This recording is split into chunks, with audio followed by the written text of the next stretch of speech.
आषाढ़ मास के कृष्ण पक्ष की एकादशी को योगिनी एकादशी के नाम से जाना जाता है। इस बार एकादशी तिथि का प्रारंभ 21 जून 2025 शनिवार की सुबह 7:18 से हो जाएगा, जो कि 22 जून 2025 रविवार की सुबह 4:27 पर एकादशी तिथि समाप्त हो जाएगी। अतः द्वादशी युक्त शुद्ध हरिवासर एकादशी जो रहेगी वो 22 जून 2025 रविवार के दिन ही रहेगी। इसी दिन सभी भक्तजनों, माताओं, बहनों, वैष्णव जनों को एकादशी का व्रत करना चाहिए, क्योंकि 21 जून को जो एकादशी है वो दशमी युक्त एकादशी है। इसलिए कभी भी दशमी युक्त एकादशी का व्रत नहीं रखना चाहिए। हमेशा द्वादशी युक्त एकादशी का ही व्रत रखना चाहिए। और इस एकादशी व्रत का पारणा का अर्थ होता है व्रत खोलने का दिन, जो कि 23 जून 2025 सोमवार की सुबह 5:40 से लेकर के 7:40 तक रहेगा। अगर आपको 23 जून के दिन प्रदोष का व्रत करना है, सोमवार का व्रत करना है, या शिव चतुर्दशी का व्रत करना है, मासिक शिवरात्रि का व्रत करना है, तो आप जल, फल या फलाहारी वस्तु से एकादशी व्रत का पारणा कर सकते हैं, यानी व्रत को खोल सकते हैं। इस बार दशमी तिथि के सभी नियमों का पालन आपको 21 जून 2025 शनिवार को करना है और एकादशी का व्रत 22 जून 2025 रविवार को रखना है। और द्वादशी के सभी नियमों का पालन और पारणा का जो दिन रहेगा वो 23 जून 2025 सोमवार के दिन ही करना चाहिए। विष्णु एकादशी गीता तुलसी विप्रोधे नवः असारे दुर्ग संसारे षटपदी मुक्तिदायिनी। भगवान श्री हरि विष्णु जी का पूजन करना, एकादशी का व्रत रखना, गीता जी का पाठ करना, तुलसी जी का पूजन एवं दर्शन करना, ब्राह्मण देवताओं की विप्रजनों की सेवा करना, उनको दान करना, उनको भोजन करवाना तथा गौ माता की रक्षा और सेवा करना, ये 6 कार्य इस कठिन संसार सागर को, भव सागर को पार करने हेतु मुक्तिदायक, मोक्षदायक बताए गए हैं। इसलिए प्रत्येक व्यक्ति को, प्रत्येक प्राणी को, प्रत्येक इंसान को एकादशी का व्रत अवश्य रखना चाहिए। पूरे वर्ष में 24 एकादशी आती है, लेकिन जिस वर्ष, जिस साल पुरुषोत्तम मास या अधिक मास आता है, उस साल 2 अधिक एकादशी यानी कुल मिलाकर के 26 एकादशी आती है। और योगिनी एकादशी का व्रत करने मात्र से आपके जन्म जन्मांतर के पाप नष्ट हो जाएंगे। प्रत्येक महीने में 2 बार एकादशी आती है, एक कृष्ण पक्ष में, दूसरी शुक्ल पक्ष में। दोनों ही एकादशियों का भिन्न भिन्न महत्व हमारे धर्म ग्रंथों तथा पुराणों में बताया हुआ है। एकादशी का व्रत भगवान श्री हरि लक्ष्मी नारायण जी का सबसे परम प्रिय व्रत है। और एकादशी का व्रत करने से मनुष्यों के कई जन्मों के, अनंत जन्मों के पाप जड़ से नष्ट हो जाते हैं तथा उनके पुण्यों का उदय होता है। जब मनुष्य के जन्म जन्मांतर के पाप नष्ट हो जाते हैं, तभी उन्हें सांसारिक और भौतिक सुखों की प्राप्ति होती है। जो भक्तजन, माताएं, बहनें एकादशी का व्रत करते हैं, उनको दशमी तिथि से लेकर के द्वादशी तक कुछ महत्वपूर्ण नियमों का पालन अनिवार्य रूप से करना चाहिए। इस बार दशमी तिथि के सभी नियमों का पालन 21 जून 2025 शनिवार को करना है और 22 जून 2025 रविवार को एकादशी का व्रत रखना है तथा 23 जून 2025 सोमवार को द्वादशी के यानी पारणा का आपको पालन करना चाहिए। दशमी के दिन शुद्ध एवं सात्विक भोजन करें। इस दिन चावल नहीं खाना चाहिए, लहसुन, प्याज, मांस, मदिरा का उपयोग बिल्कुल नहीं करना चाहिए, कटहल की सब्जी का उपयोग भी नहीं करना चाहिए। दशमी के दिन पराय अन्न अर्थात दूसरे के घर का भोजन नहीं करना चाहिए। यदि किसी कारणवश आपातकालीन व्यवस्था में आपको दूसरे के घर का भोजन करना पड़े, तो आप उसके निमित्त दान पुण्य कर देंगे, तो आपको पराय अन्न का दोष नहीं लगेगा। दशमी के दिन शहद नहीं खाना चाहिए, तथा ब्रह्मचर्य व्रत का पालन करना चाहिए। और यदि संभव हो तो एक समय भोजन करें, अन्यथा 2 समय भी आप भोजन कर सकते हैं, क्योंकि मनुष्य का सर्वप्रथम कर्तव्य होता है अपने शरीर की रक्षा करना। इसलिए अपने शरीर की रक्षा करते हुए आप दशमी तिथि के नियमों का पालन करें और एकादशी के दिन यानी 22 जून को सुबह ब्रह्म मुहूर्त में उठ करके स्नान कर लेना चाहिए और धुले हुए कपड़े धारण करें। मैले कपड़े बिल्कुल न पहने, शुद्ध पवित्र वस्त्र धारण करके मस्तक पर अपनी रुचि के अनुसार तिलक लगा करके भगवान का पूजन अर्चन करके एकादशी व्रत का संकल्प धारण करना चाहिए। पद्म पुराण के उत्तरखंड के अध्याय 64 में श्लोक नंबर 34 में लिखा हुआ है, एकादश्याम निराहार स्थित्वाहम परेहनि भोक्ष्यामि पुंडरीकाक्ष शरणम में भवाच्युत। हे कमल नयन, हे वासुदेव, हे जनार्दन, हे अच्युत, मैं एकादशी के दिन निराहार रह करके, व्रत रख करके, उपवास रख करके अगले दिन ही भोजन करूंगा। यदि आपने ऐसा भी बोल दिया तो आपका एकादशी व्रत का संकल्प हो जाएगा।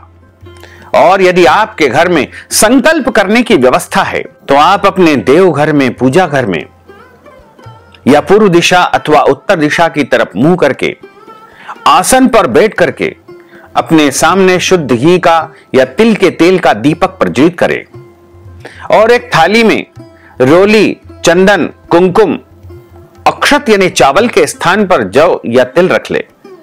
पीला पुष्प, तुलसी जी का पत्ता, एक सुपारी, कुछ दक्षिणा रख करके हाथ की मुद्रा को इस प्रकार करे और हाथ के मध्य भाग में सबसे पहले जल रखे, सुपारी रखे, पैसे रखे, गंध, अक्षत, पुष्प, जौ, तिल रख करके, दक्षिणा रख करके आपको बोलना है ओम विष्णवे नमः, ओम विष्णवे नमः, ओम विष्णवे नमः।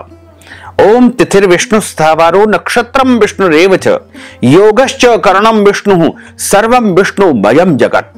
ओम विष्णुर विष्णुर विष्णु श्रीमद् भगवतो महापुरुषस्य विष्णोर आज्ञयाः प्रवर्तमानस्य अद्य श्री ब्रह्मणोन्हि द्वितीय प्रार्धे श्री श्वेतवारः कल्पे वैवस्वत मन्वन्तरे अष्टाविंशतितमे कलियुगे कली प्रथम चरणे भूर्लोके भारतवर्षे भरतखंडे जम्बूद्वीपे आर्यावर्तांतर्गत ब्रह्मवर्तैक देशे अवंतिकायां विशाला क्षेत्रे मध्य प्रदेशे भोपाल मंडलांतर्गते भोपाल नामनि नगरे ही संवत् 2082 सिद्धार्थी नामक संवत्सरे ही रविर उत्तरायणे ही मासा नाम मासे पुण्य पवित्र मासे आषाढ़ मासे शुभै ही कृष्ण पक्षै ही अद्यायः योगिनी एकादश्यायां पुण्यतिथयोः तदुपरांत द्वादश्यायां पुण्यतिथयोः ग्रीष्म ऋतौः तदुपरांत वर्षा ऋतौः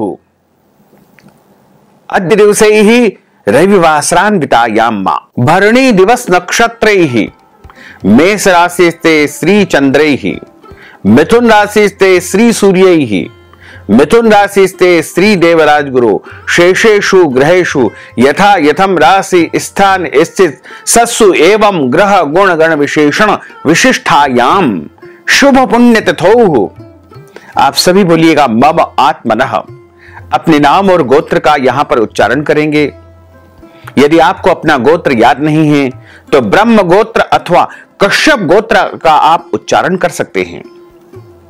श्रुति स्मृति पुराणोक्त वेदोक्त फल प्राप्त्यर्थम मम सपरिवारस्य सकुटुंबस्य जनानाम आयु आरोग्य ऐश्वर्य अभिवृद्ध्यर्थम अप्राप्त लक्ष्मी प्राप्त्यर्थम प्राप्त लक्ष्म्योश्च चिरकाल संरक्षणार्थम सकल मदिच्छित कामना संसिद्ध्यर्थम आदिदेविक आदि भौतिक आध्यात्मिक त्रिविध तापोपशमनार्थम वात पित्त कफ जन दोष परिहारार्थम आदित्याद्यावाहित नवग्रह देवताः प्रसन्नार्थम कुल देवताः प्रसन्नार्थम पितृदेवताः प्रसन्नार्थम सर्वदेवताः प्रसन्नार्थम भगवते श्री लक्ष्मी नारायण देवता प्रीत्यर्थंच अद्य दिवसे आषाढ़ मासे कृष्ण पक्षे योगिनी एकादश्यायां व्रत कर्माहं करिष्ये इस प्रकार संकल्प प्रभु को समर्पित करने के बाद हाथ जोड़ करके उनसे प्रार्थना करें कि हे दीन बंधु,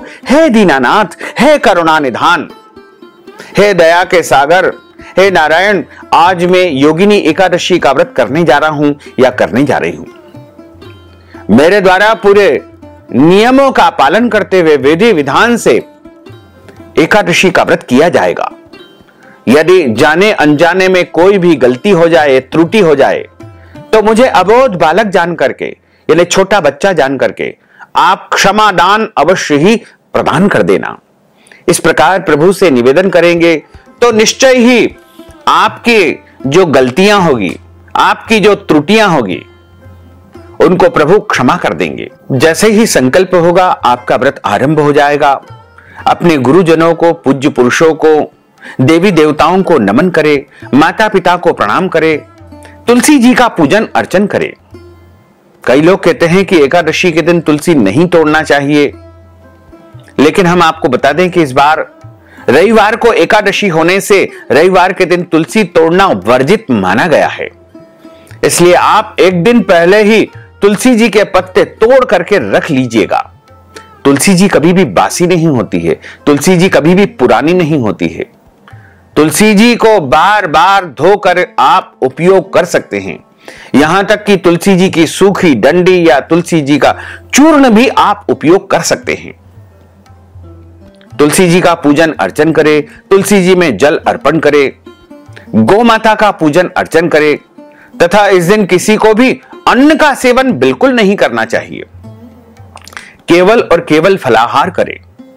सर्वोत्तम फलाहार गाय का दूध एवं सभी प्रकार के फल बताए गए हैं। इसके अलावा सभी प्रकार के जो फलाहारी वस्तु होते हैं, जैसे मूंगफली दाने, साबूदाने, आलू, टमाटर या अन्य जो भी फल या फलाहारी वस्तु मानी गई है, उनका आप उपयोग कर सकते हैं। सभी प्रकार के जो सूखा मेवा होते हैं, ड्राई फ्रूट्स होते हैं, उनको भी आप फलाहार के रूप में उपयोग कर सकते हैं। दूध से बनी समस्त मिठाइयों का उपयोग भी आप फलाहार के रूप में कर सकते हैं। ध्यान रखें, फलाहार में हल्दी का उपयोग नहीं करना चाहिए, सादे नमक का उपयोग नहीं करना चाहिए। केवल और केवल फलाहारी नमक का ही उसमें उपयोग किया जाता है। एकादशी के दिन एक समय फलाहार करने का विधान है, लेकिन यदि आपका शरीर साथ नहीं देता है तो आप 2 समय भी फलाहार कर सकते हैं, कोई दोष नहीं लगेगा। चाय काफी पी सकते हैं, कोई दोष नहीं लगेगा। दवाई खा सकते हैं, कोई दोष नहीं लगेगा। श्रद्धा और भक्ति बहुत आवश्यक होती है, लेकिन ध्यान रखें, शरीर की रक्षा करते हुए ही हमको एकादशी का व्रत करना चाहिए। एकादशी के दिन झूठ बिल्कुल न बोले, क्रोध न करे, लड़ाई झगड़ा एवं वाद विवाद बिल्कुल न करे। ब्रह्मचर्य व्रत का पालन करना चाहिए। दाढ़ी कटिंग या शेविंग नहीं करवाएं, नाखून न काटे, किसी भी प्राणी का, किसी भी मनुष्य का अपमान या अनादर बिल्कुल न करें। यदि संभव हो तो दिन में सोए नहीं, यदि सो जाते हैं तो स्नान करके ही शाम को पूजा अर्चना करें। रात्रि में जितना जाग सकते हैं उतना जागरण करें और भगवान का पूजन अर्चन करें। अपने घर में एकादशी के दिन प्रभु का विशेष पूजन अर्चन करना चाहिए। ठाकुर जी का श्रृंगार करें या एक चौकी के ऊपर मध्य भाग में भगवान नारायण या राधा कृष्ण या फिर शालिग्राम भगवान की स्थापना करें। उनके सीधे हाथ की तरफ गेहूं की ढेरी रख करके उस पर तांबा, पीतल या मिट्टी का कलश स्थापित करें। उस पर रक्षा सूत्र यानी मोली बांधे और एक नारियल रखे। नारियल का जो मुख है वो अपनी ओर होना चाहिए और गौरी गणेश का पूजन करें। भगवान लक्ष्मी नारायण के स्वरूप का या उनके अवतारों का या शालिग्राम भगवान का पूजन अर्चन करें। कलश का पूजन अर्चन करें और ब्राह्मण देवता के मुख से ही कथा सुनना चाहिए, क्योंकि ब्रह्म वाक्य जनार्दन। जब आप किसी ब्राह्मण देवता के मुख से कथा का श्रवण करते हैं तब आपको भगवान नारायण के श्री मुखारविंद से कथा सुनने का पुण्य प्राप्त होता है। और कथा सुनने के बाद ब्राह्मण देवता को यथाशक्ति दक्षिणा अवश्य प्रदान करना चाहिए। और अगले दिन यदि संभव हो तो पारणा वाले दिन आप ब्राह्मण भोजन अवश्य करवाएं। ब्राह्मण भोजन नहीं करवा पाते हैं तो उनको आप आटा, दाल, चावल, सीधा सामग्री का दान करें। ऐसा भी नहीं कर पाते हैं तो ब्राह्मण को भोजन के निमित्त नगद धन राशि भी आप प्रदान करके ब्राह्मण भोजन का पुण्य प्राप्त कर सकते हैं। इस बार निर्जला एकादशी का व्रत 22 जून 2025 रविवार को ही रहेगा और अगले दिन पारणा आपको करना चाहिए। एक और शंका का समाधान हम आपको कर दें, क्योंकि कई बार 2 एकादशी हो जाती है। इस बार भी 2 एकादशी है। कुछ पंचांगों में 21 जून शनिवार को एकादशी बताई है, वहीं कुछ पंचांगों में 22 जून रविवार को एकादशी बताई गई है। तो एकादशी व्रत के विषय में कुछ शास्त्रोक्त निर्णय है, उनका पालन हमको करना चाहिए।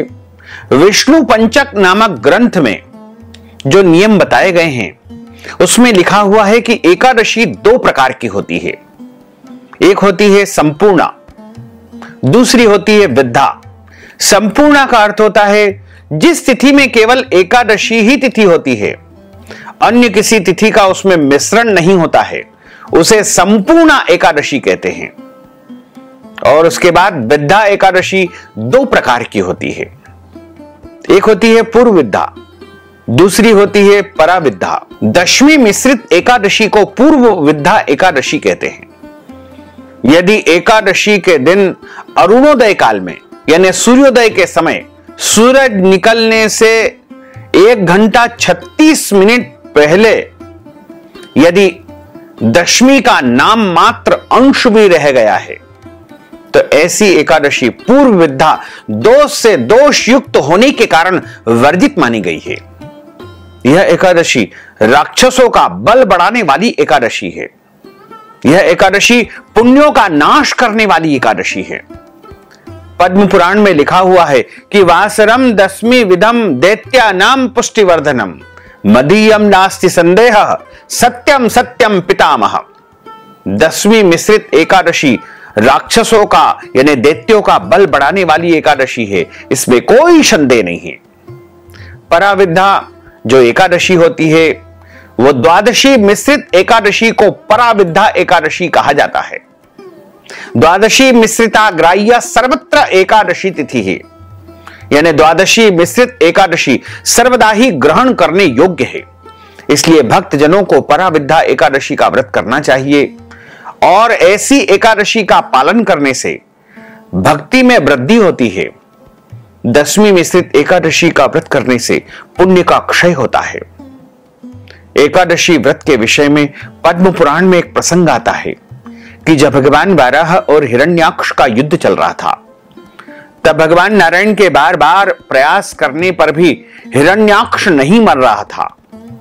तब भगवान ब्रह्मा जी ने भगवान नारायण से पूछा कि हे प्रभु, यह असुर तो आपकी दृष्टि मात्र से मृत्यु को प्राप्त हो जाना चाहिए, लेकिन ऐसा क्यों नहीं हो रहा है? आप इसे क्यों नहीं मार पा रहे हैं? तब भगवान बोले कि ब्रह्मा जी, दैत्यों के गुरु शुक्राचार्य की माया से मोहित होने के कारण कुछ ब्राह्मण लोग दशमी युक्ता एकादशी का व्रत कर रहे हैं, क्योंकि दशमी के दिन दैत्यों की उत्पत्ति हुई थी और एकादशी के दिन देवताओं की उत्पत्ति हुई थी। इसलिए दशमी को यदि एकादशी है तो उस दिन व्रत करने से राक्षसों का, दैत्यों का बल पड़ता है, और एकादशी जो द्वादशी युक्त होती है उसका व्रत करने से देवताओं का बल पड़ता है। ब्राह्मणों के दशमी विद्या एकादशी का व्रत करने से दैत्य का बल बढ़ रहा है और यह मृत्यु को प्राप्त नहीं हो रहा है। जो मनुष्य दशमी युक्ता एकादशी का व्रत करते हैं उसके अंदर आसुरी शक्ति बढ़ती है। कलयुग में सब लोग मोहित होकर के दशमी विद्या एकादशी का व्रत करेंगे, इसलिए दुनिया में अशांति बनी रहेगी।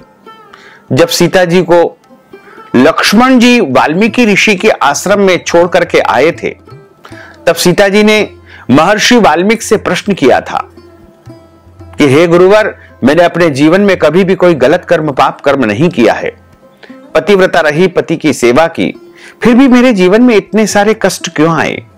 तब वाल्मीकि जी ने माता सीता को जवाब दिया था कि आपने अपने कभी पूर्व जन्म में दशमी विद्या एकादशी का व्रत किया था। उसी दिन भगवान की पूजा अर्चना करके आपने व्रत का पारण किया था। इसलिए आपके जो पुण्य है उनमें वृद्धि नहीं हुई और आपके पाप में वृद्धि हुई। उसका परिणाम यह हुआ कि आपको इतने सारे कष्ट झेलना पड़े। पुराणों में लिखा हुआ है कि दशमी विद्या एकादशी का व्रत करने से धन और पुत्र की जो है कमी आती है। एकादशी दशमी विद्या अशुद्ध मानी गई है, आसुरी शक्ति को बढ़ाने वाली है। इसलिए उस दिन एकादशी का व्रत कदापि शास्त्र सम्मत नहीं माना गया है।